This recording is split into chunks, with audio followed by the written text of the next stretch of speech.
Então, o nosso grupo fez aí algumas considerações sobre o filme Mais Estranho do que a Ficção, que foi feito pelo o diretor suíço-alemão Mark Foster, né? Foi lançado em 2006. Trata-se de uma comédia romântica inteligente e surpreendente até certo ponto, porque o happy end foi inevitável, né? É inevitável nesse gênero e acabou sendo nesse filme também. Muitas coisas são interessantes no filme, né? No entanto, o fato do protagonista poder ser exatamente o nosso reflexo e de nossas rotinas e quanto a gente se deixa levar por elas, né, faz com que haja oportunidade de observarmos a nós mesmos e refletirmos sobre a vida no século XXI, nos grandes centros urbanos, né, onde a maioria de nós está inserida. A cena de impacto, né, sobre o protagonista é a notícia da sua morte, né? Ao mesmo tempo em que ela que viabiliza a reflexão que a gente como espectador acaba tendo, né? E as eventuais mudanças de atitude que pode gerar em nós e no caso no protagonista, que para ele mudou bastante, né? Mas que não poderia nos remeter, né, ao fato de que a rotina é um engano, uma perda de foco no que realmente seria importante na nossa vida. A lição explícita, né, que está aí nessa comédia romântica, é que o trabalho é importante, sim, né, mas que a gente não pode ser negligente com a nossa diversão, com o nosso lazer e principalmente com o amor, né, claro, né, uma comédia romântica. Sendo preciso despertar para uma vida mais interessante com menos rotina. A ideia é essa, né? O filme, ele deixa claro logo no início que a narrativa é sobre o Harold Creek, né, que seria o protagonista, né? Ou pelo menos um dos. E o seu relógio, os dois, né? Como dois protagonistas mesmo, nessa trama principal. E aí é interessante a gente ressaltar que esse personagem ele é vivido pelo Will Ferrell. O Will Ferrell ele é um grande humorista, né? Ele tem história fazendo filmes onde ele é extremamente engraçado. E nesse filme ele faz um personagem totalmente oposto, né? Um personagem totalmente sério e que ele inicialmente até fleumático, né? Sem emoções. Depois isso muda com a notícia, né? De que ele estaria próximo de sua morte. Aí, né? Nós temos a figura da antagonista, que é quem, né? Antagonista contra é quem está contra o protagonista. No caso, seria a própria escritora narradora, aquela que narrou a morte dele, né? Ela surge somente depois de um certo tempo, 4 minutos e 20 segundos mais ou menos, em que o filme, né, já apresentou o Harold, já falou como é que é a rotina dele, né, e a do seu relógio, dando rumo à ação, né, e isso deixou o Harold, é claro, indignado, né, ao saber que a morte dele estava próxima e com uma voz, né, que ele não sabe de onde vem, narrada pela estranha voz que passou a acompanhá-lo de um momento para o outro sem a menor explicação. Na história é mais ou menos por aí.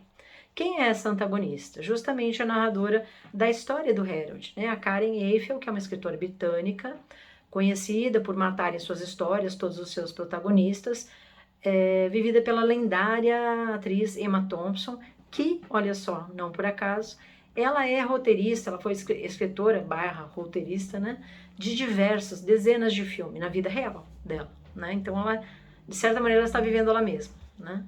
Ao perceber-se ouvindo vozes, né, as vozes da narradora em plena produção da narrativa, o Harold, ele procura um psiquiatra que o identifica como esquizofrênico, né, e ele não gostou do diagnóstico, né, a pessoa queria dar remédio para ele falou, mas não dá para fazer outra coisa? Foi aí, né, que pensando nessa coisa de narrador e dele ser o herói da história, né, ela indicou um professor de literatura e foi assim que ele chegou no professor Julius Hilbert, que é vivido pelo Justin Hoffman, né, também é muito conhecido. Então, esse personagem é um personagem secundário, mas ele acaba assumindo para si a função metalinguística em boa parte das suas falas, né? Ao tentar ajudar o Harold sobre qual seria a sua narrativa, as próximas cenas e que gênero, né? Tragédia ou comédia. Então, ele tenta ajudar, né? Isso segue até o momento em que um guindaste tenta demolir a casa em que o protagonista está lá dentro, né? E aparece lá o guindaste. O que fez com que se concluísse que ele não tinha controle sobre a vida dele ou sobre a narrativa da vida dele, né? E que qualquer coisa poderia acontecer, inclusive a morte dele, né?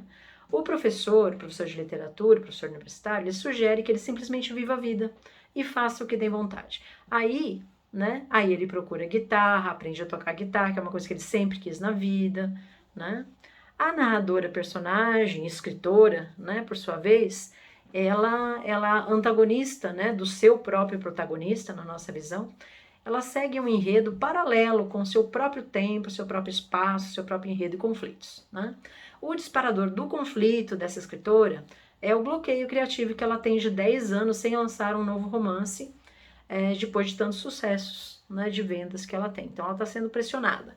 A concretização disso é a assistente Penny Asher, que é vivida pela Queen Latifah, também muito conhecida por suas comédias, suas participações em comédias, enviada pela editora, né, para ajudar e para pressionar a Karen Eiffel, e faz isso de um modo muito bem-humorado, né? Enquanto ela é bem-humorada, a escritora tem aquele estereótipo de depressiva, né, em crise criativa. E ela acaba se tornando, faz um certo antagonismo em relação a essa protagonista nesse enredo paralelo, né? A aproximação desses opostos acaba se tornando muito irônico, né? Porque elas são diametralmente diferentes, né? Pois enquanto a escritora pesquisa as muitas formas de morrer, né? A Queen Latifah, ou a Penny Asher, né? A sua assistente, ela lembra, né? Ela lembra a escritora das muitas formas de viver e viver bem, de forma mais saudável, inclusive fica tentando ajudá-la a parar de fumar, etc. Voltando ao enredo principal, que é o enredo do Harold, né? A personagem secundária tem uma personagem secundária chamada Ana Pascal, que é a Maggie Gyllenhaal. Ela é a segunda fonte de desestabilização na vida desse protagonista, né? Ela cria um conflito, né?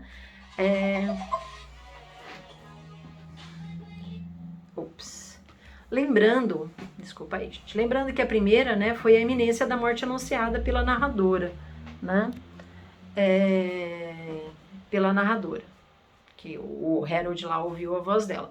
E a segunda, né, o segundo ponto aí de desestabilização do Harold é conhecer a Ana Pascal, ele como fiscal da Receita Federal, ela como pessoa que não cumpriu a lei em termos de prestação de imposto de renda e pagamento de impostos, etc.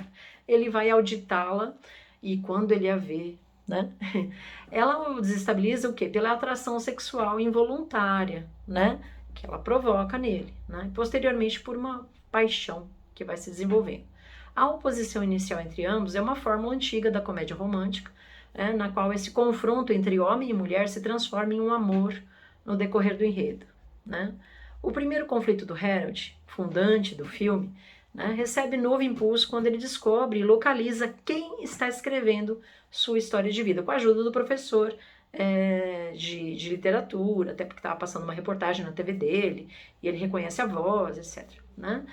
E vai até essa pessoa, ele tem acesso às informações de todos, como fiscal da Receita Federal, ele chega até a Karen Eiffel, né, e ele quer mudar o final da história dele, né? E ele tem acesso ao manuscrito dele, o professor de literatura lê esse livro e fala, olha, você tem que morrer mesmo, né, porque ficou muito bom. Aí ele fica inconformado, e ele mesmo lê o manuscrito, e aí chega à mesma conclusão que o professor de literatura, eu tenho que morrer porque esse romance, essa história, essa narrativa tá fantástica, né, o que não deixa de ser cômico, né. E o relógio? O relógio, enquanto objeto personificado, né, tem reações próprias. Ele dá ritmo à vida inicial do Harold no enredo, né, lá no início, porque o Harold cronometra tudo é milimetricamente medido e cronogramado. A sua grande referência, né, o relógio para ele, né? Ela delimita as ações dele, então por quantos minutos ele vai tomar café e coisas do tipo, né? Inclusive, depois que o protagonista abre mão da sua vida metódica, né, quando ele fica sabendo que vai morrer, o relógio, né, numa dada circunstância, avisa que a Ana Pascal, que ele está todo atraído por ela, está por perto. Ele começa a dar vários sinais, aí o que o Harold faz? O desliga. Só que quando ele o desliga, e ele liga novamente, para acertar o horário, ele acaba pedindo o horário de alguém, e tem uma diferença de 3 minutos, e isso vai contribuir para a morte dele, né? Além disso, né, ao não compreender que o relógio está comunicando, né, neste momento, o Harold acaba desligando e faz isso tudo que a gente falou. É uma possível morte, né? A gente pensa que ele vai morrer, mas ele não morre, né? Entanto, o grande momento do relógio personificado é quando ele salva a vida do protagonista, do Harold, ao vedar um ferimento fatal, né? Impedindo uma hemorragia, e aí ele vai ter que ficar pro resto da vida no corpo do Harold, porque o Harold não morra, né? Portanto, né, diante da Ana Pascal e a reação esfuziante do Harold, né, e a sua presença e tal, então a gente percebe que realmente se está falando de uma comédia romântica, evidentemente, né?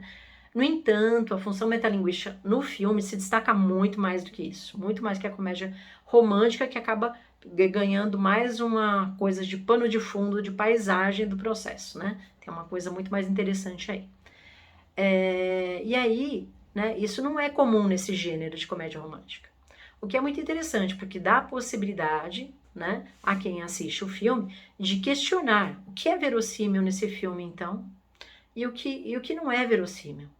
E, consequentemente, você começa a repensar os conceitos de verdade e mentira. Né? Afinal, né, o que é, segundo a lógica tradicional, falso e verdadeiro, né? Então, esse é o questionamento. A cena que nos dá margem para tal questionamento é quando a escritora narradora se dá conta que o seu protagonista existe realmente, tá? Ele está ali, e que ele será a responsável, que ela será a responsável. Ai, isso, eu errei aqui. Por sua morte, se mantivesse o manuscrito como estava, né? Porque ela já tinha terminado de escrever, inclusive com a morte dele. Mantendo seu estilo pelo qual foi reconhecido em todas as suas obras, né, campeões de vendas e seu sucesso editorial. Depois disso, ela sente-se culpada, né, porque ela fica pensando, nossa, todos os romances que eu fiz, tantas mortes, eu fui responsável, alguém na vida real morreu mesmo por causa de uma história que eu escrevi, ela fica realmente preocupada com isso. Então essa é a cena, né, que faz a gente começar a questionar a questão da verdade e da mentira. A Karen Eiffel, né, aí a gente começa a pensar, Karen Eiffel então é Deus? Será que é essa a ideia? Todos acreditam em Deus? Também tem esse pressuposto. Né? O livre-arbítrio não faz a menor diferença no trajeto das nossas vidas, porque já está tudo definido, né? Porque alguém já escreveu, alguém lucidamente concordaria e aceitaria de bom grado de sua morte, como Harold aceitou, né? Depois de ler o manuscrito. E aí a gente fica pensando, né? Quem escreve o nosso destino? Será que é a nossa intuição? Será que a Karen Eiffel, na verdade, é a intuição do Harold? Ou realmente nós também temos um escritor que está escrevendo tudo que a gente faz, ou fará? Quem escreve nossos destinos? Somos protagonistas da narrativa de alguma entidade, como Karen Eiffel, justo a Karen Eiffel, que é uma pessoa com tantos problemas existenciais, aparentemente depressiva e destrutiva em sua saga de pesquisar as muitas formas de morrer e aplicá-las aos seus personagens e suas vidas, que podem ser reais. Portanto, o filme Mais Estranho que Ficção é altamente recomendável para nos fazer assim brincar mesmo, né? E ao mesmo tempo pensar sobre os tais conceitos, sobre o que é verossímil, sobre o que é verdade, sobre quem somos nós e as nossas vidas, tá?